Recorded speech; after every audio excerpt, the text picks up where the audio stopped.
ஆன்மீகம் நண்பர்கள் அனைவருக்கும் அன்பான வணக்கம்.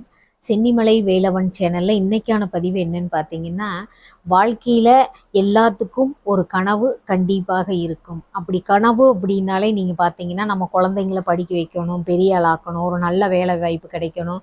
அந்த மாதிரியே நம்ம நிறைய கனவுகள் நம்மளுக்கு நிறைய இருக்கும்.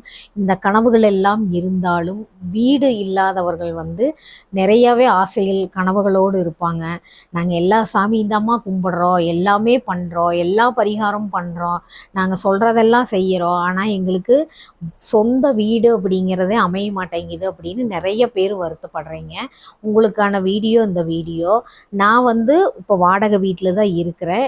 இருந்தாலும் எனக்கு ஒரு நிலம் கிடைக்கிறதுக்காக நான் சிறுவாபுரி முருகன் கோவிலுக்கு போய் முருகப்பெருமானை தரிசனம் பண்ணிட்டு வந்ததுக்கப்புறம் தான் எனக்கு நிலம் அப்படிங்கிறது ஒன்றே கிடச்சிது. இன்னும் நான் வீடு கட்டலை. சிறுவாபுரி முருகன் கோவிலுக்கு போயிட்டு வீடு கட்டிடுவேங்கிற நம்பிக்கையோடு நான் இருக்கிறேன். நீங்களும் சிறுவாபுரி முருகன் கோயிலுக்கு போய் தரிசனம் பண்ணிட்டு வாங்க.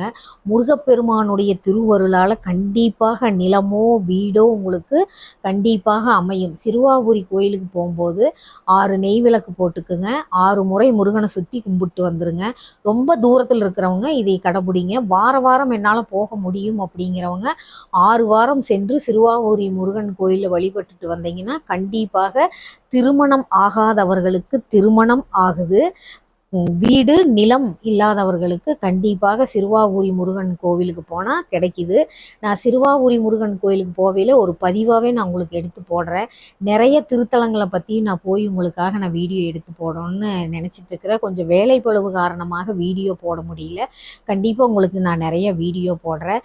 இந்த கருத்து உங்களுக்கு ரொம்ப பிடிச்சிருந்ததுன்னா பெல் பட்டனை கிளிக் பண்ணிக்கங்க, லைக் பண்ணுங்கள், சப்ஸ்கிரைப் பண்ணுங்கள்.